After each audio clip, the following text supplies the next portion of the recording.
환영합니다. 오늘 말씀의 제목은 복음을 믿는 사람입니다. 같이 한번 따라해 보겠습니다. 복음을 믿는 사람. 복음을 믿는 사람. 로마서에 대한 말씀입니다. 로마서는 기독교는 무엇을 믿는가? 우리는 무엇을 믿는가? 그리고 믿는 사람들의 삶은 어떠해야 하는가?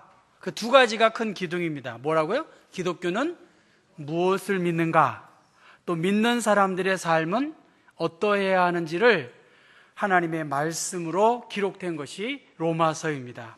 바울 선생이 AD 기원 후 57년 그 즈음에 오늘의 그리스인 고린도에서 로마에 있는 그리스도인들에게 자신이 직접 쓴 것이 아니라 로마서 16장 말씀 보면 서기 더디오라는 사람을 통해서 받아 적어서 기록한 그러한 편지 형식의 글이 바로 로마서입니다. 그러니까 로마에는 이미 그리스도인들이 있었어요. 그런데 그 중에서는 유대계 그리스도인이 있었고 또 이방계 그리스도인들이 공존했습니다. 목회자가 없던 로마에서 유대계 그리스도인들은 율법을 강조했을 것이고 또 일반 이방인 그리스도인들은 은혜를 강조한 그들이 공존하고 있는 상황에서 두 그룹이 견고한 믿음의 생활을 하고 또 열매 맺는 삶을 살도록 하기 위해서 이 로마서가 기록되었습니다. 여러분 성경의 1장 말씀 보면 제 성경에는 인사라는 말이 나오고요. 8절 윗부분에는 바울의 로마 방문 계획, 그 다음에 18절에는 뭐라고 나와 있죠? 모든 경건하지 않음과 불의에 대한 그러한 내용이 나옵니다.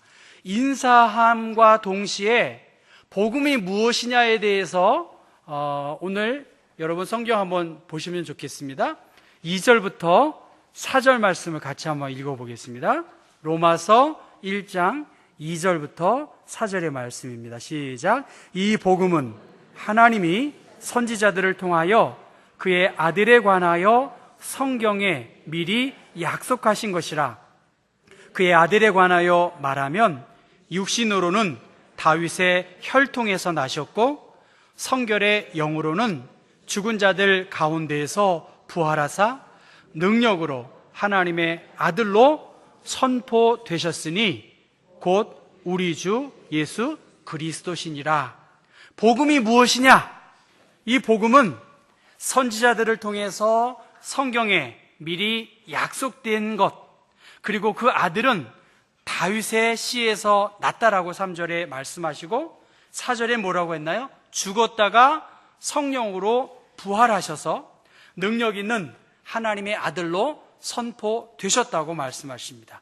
그 예수는 바로 오실 메시아이시고 하나님의 보좌의 우편에 오르신 다음에 세상을 다스리시는 구원자이심을 선포하는 것이 복음의 내용입니다. 왜 다윗의 혈통에서 태어난 사실이 중요할까? 하나님께서 나단 선지자를 통해서 이미 예언한 말씀이 이 사무엘 하 7장에 나타났는데요. 같이 한번 읽어볼까요? 내가 내 몸에서 날 내 씨를 내 뒤에 세워 그의 나라를 견고하게 하리라.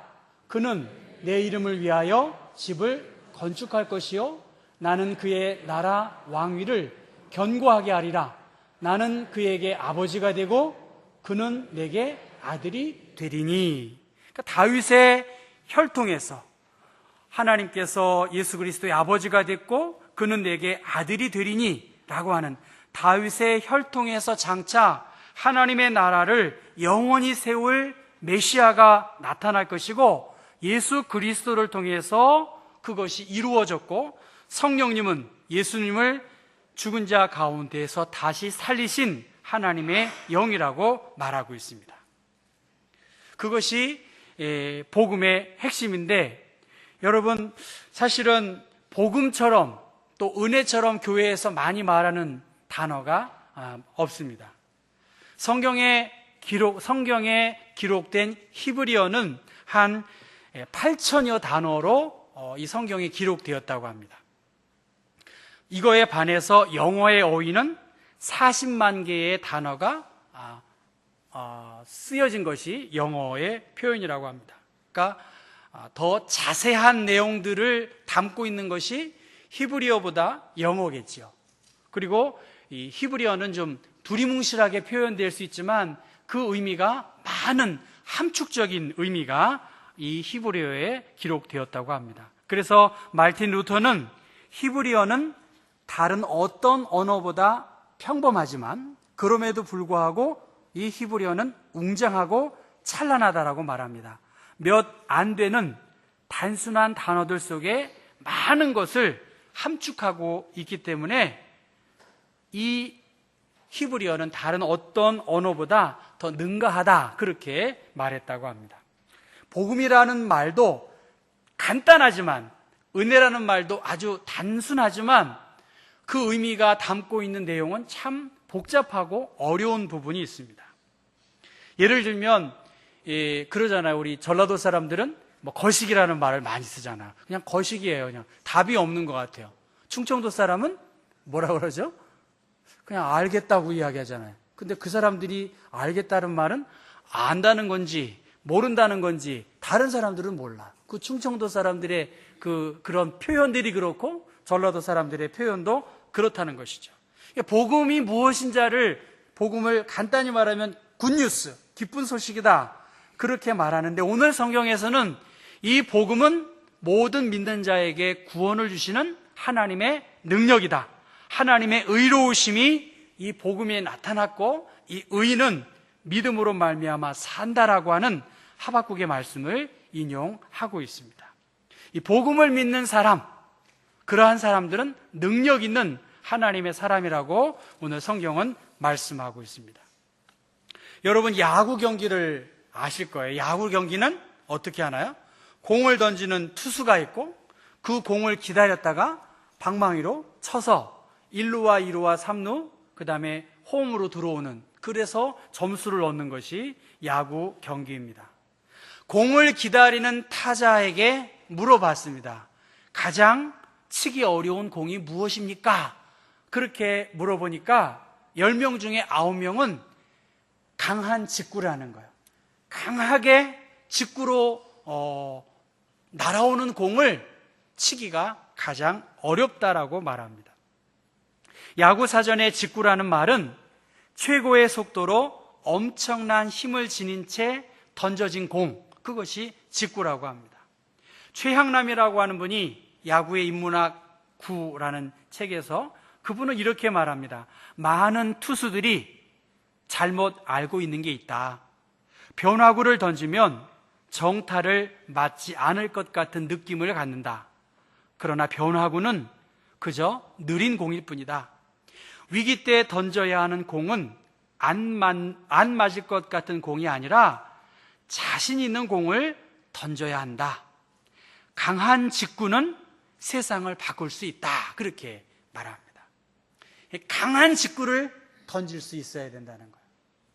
복음을 믿는 사람은 어떻게 해요? 강한 직구를 던져야 오히려 세상이 우리를 두려워하고 우리가 믿는 하나님을 다르게 볼 수 있다는 것이죠. 출산율이 낮아져서 곧 절반 가까운 대학이 문을 닫을 것이라고 전망하고 있습니다. 출산율 저하, 쉬운 일이 아니죠. 사회 전반에 이러한 위기가 팽배해 있고 교회 또한 현실인 것을 우리가 알고 있습니다. 과연 이 모든 사회 현상, 교회의 현상을 그냥 바라만 보고 있을까?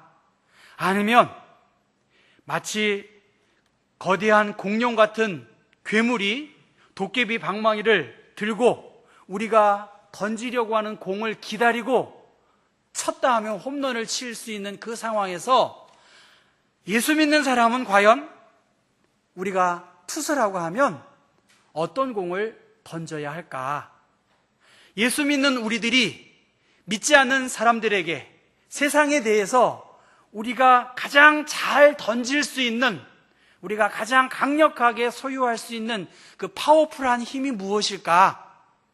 그것은 복음이 복음되는 것을 선포하고 선포된 말씀을 내가 믿고 그 말씀대로 살아내는 것, 그것이 그리스도교가 무엇이고 또 그리스도인들이 어떻게 살아야 하는지를 말씀하고 있는 로마서의 주제와 일맥상통한다고 볼 수 있습니다. 믿는 사람들이 가장 확신하고 자신 있게 알 수 있는 것, 그것은 예수가 그리스도이시다. 복음의 핵심은 그 예수 그리스도가 나를 위하여 죽으시고 그 예수 그리스도가 나를 위하여 침뱉음과 모욕당함을 친히 담당하셨음에도 불구하고 나를 대신하여 십자가에 죽으시고 부활하시고 다시 이 땅을 심판자로 오실 그 예수 그리스도를 믿는 그 믿음의 소망을 우리가 갖고 있다면 거대한 공룡이 있고 거대한 힘들이 우리 주변에 에워싸인다 할지라도 우리는 가장 강력한 힘을 가지고 이 세상에서 승리할 수 있는 그리스도인이 될 수 있다는 거예요. 과연 이 복음을 여러분 믿고 있냐는 거예요. 영접하는 자, 곧 그 이름을 믿는 자들에게는 하나님의 자녀가 되는 권세를 이미 주셨는데 우리가 왜 이렇게 염려하고 앞일에 대해서 걱정하냐? 그것에 대해서 성경은 우리를 책망하고 있습니다. 가장 강력하고 가장 위로가 되어지는 예수 그리스도, 그분의 이름을 부르고 그분의 이름을 의지하는 사람들, 그것이 창조절, 이제 가을을 맞는 우리 그리스도인들에게 주신 하나님의 말씀입니다. 16절 첫 부분은 이렇게 시작해요. 내가 복음을 부끄러워하지 않는다. 적어도 바울 선생은 다른 사람들은 어떨지 모르지만 나는 복음을 부끄러워하지 않는다, 그렇게 말했다면 대다수의 당시의 사람들은 십자가에 못 박혀 죽으신 예수 그리스도, 그 무기력한 예수 그리스도를 바라보고 그들은 절망하고 그 예수 그리스도의 십자가 사건 앞에 모든 것이 끝나버린 그것으로 멈춰버린 것으로 생각할 수가 있습니다. 우리 또한 예수를 그렇게 믿고 사랑하고 경배한다고 하면서도 주변의 여러 환경 앞에 겁을 덜컥 먹고 어찌할 줄 모르고 근심과 염려로 가득 찼다라고 한다면 오늘 우리들은 복음을 자랑하는 사람이 아니라 복음을 부끄러워하는 사람입니다. 여러분은 어떻습니까? 예수를 믿는, 복음을 믿는 사람으로 이 복음을 자랑하는 사람인가요? 아멘. 예. 우리 장군사님한테 박수 한번 쳐줘야 될 것 같아요. 진짜로. 예. 얼마나 담대하세요.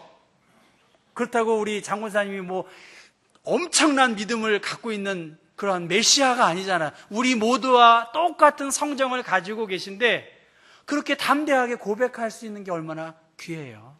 예.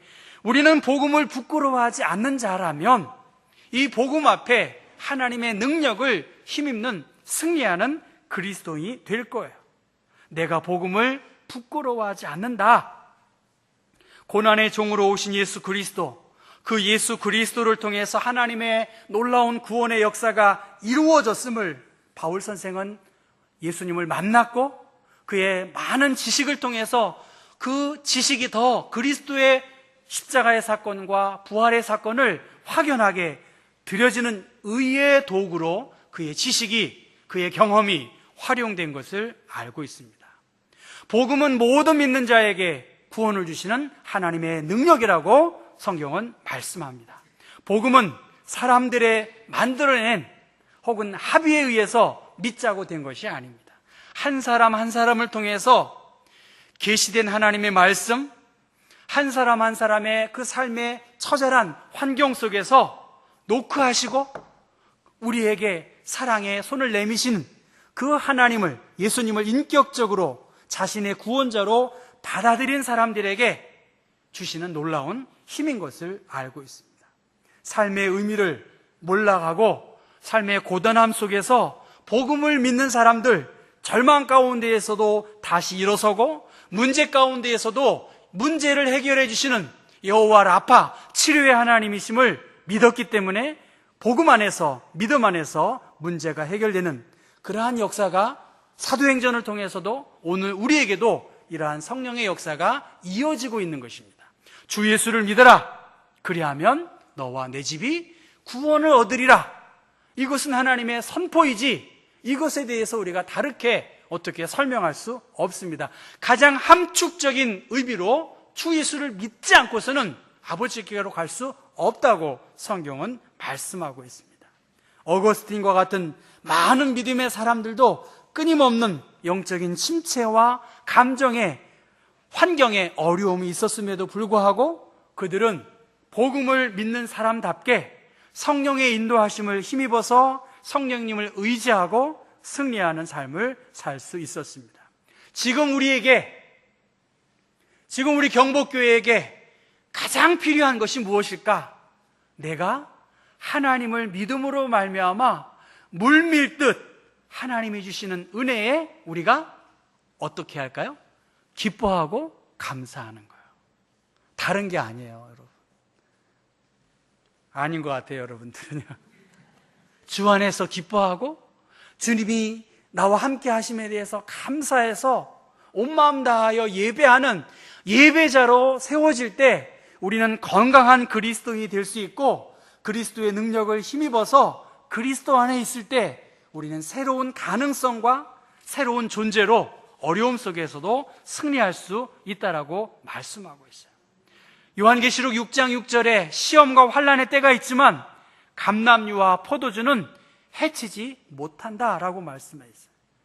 감람류는 뭡니까? 성령을 의지하고 땀방울이 핏방울이 되도록 기도하는 사람, 그리고 그리스도의 고난의 잔치에 참여한 십자가의 보혈의 능력을 의지한 사람들, 그들에게 주님의 약속을 믿는 사람들은 시험과 환난을 당한다 할지라도 하나님께서 지켜 보호해 주시는, 그것이 복음을 믿는 사람들에게 주시는 하나님의 선물이고 하나님의 은혜입니다.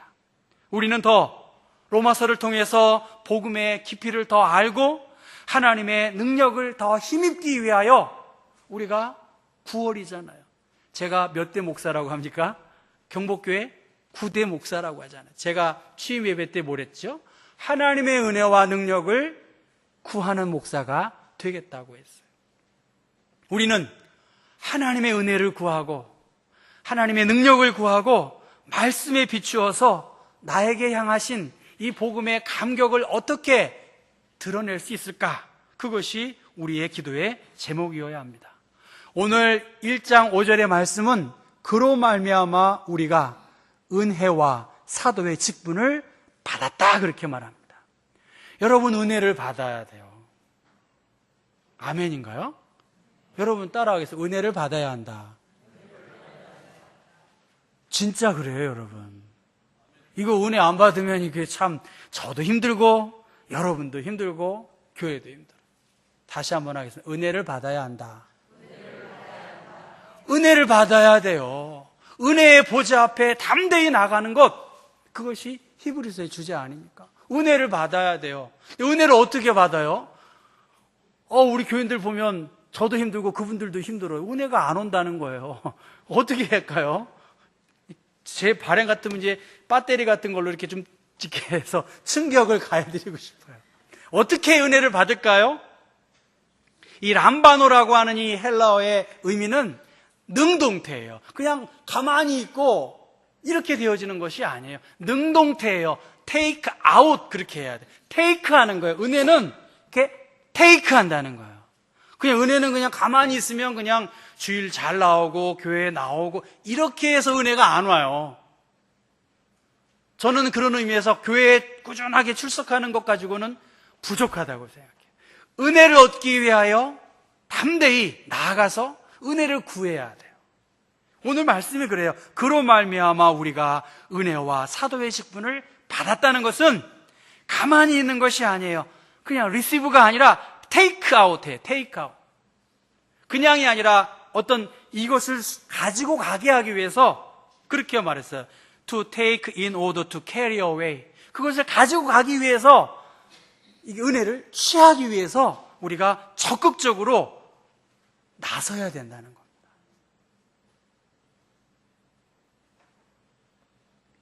적극적인 하나님의 일에 동참하는 거예요. 누가 하나님의 일을 할 수 있겠습니까? 내가 하는 거죠. 내가 하나님께 기도하고 하나님이 주신 사명을 붙잡고 더 적극적으로 은혜를 구하고 할 때 하나님께서 은혜를 주신다는 거예요. 필립 얀시라고 하는 사람은 은혜를 찾아 길을 떠났다 그렇게 하는 책이 있습니다. 그는 박해당하고 있는 시골 농부를 찾아갔고요, 버지니아 공대 캠퍼스 총기 난사 사건에서 회복 중인 학생들을 찾아갔어요.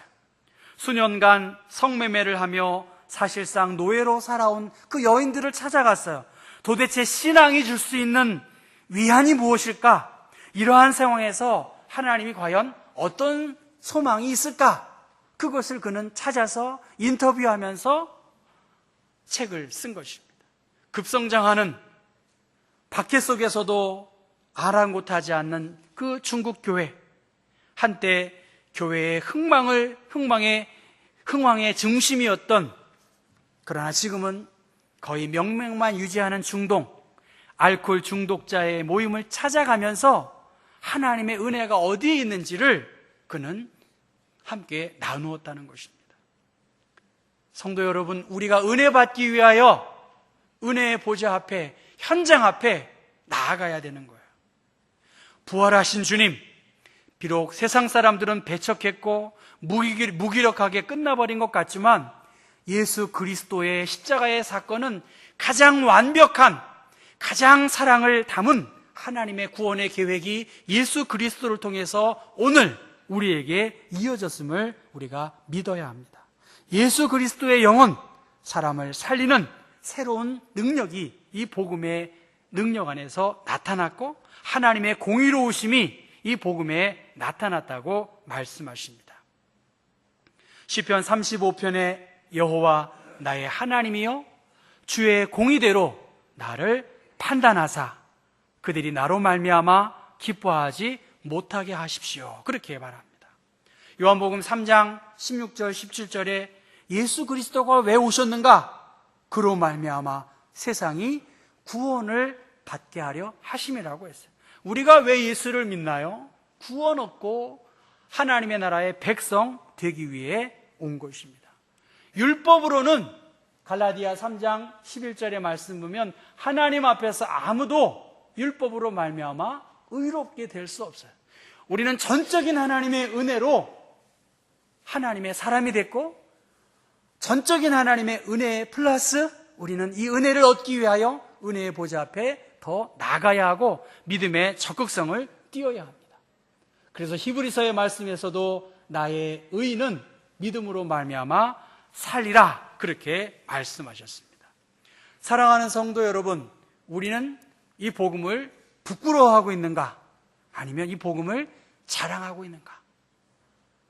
정말 우리 스스로, 여러분 스스로에게 내가 믿는 믿음을 한번 스스로에게 답해 보셨으면 좋겠어요. 내가 믿는 예수 그리스도, 그분이 얼마나 위대하시고 놀라우신가?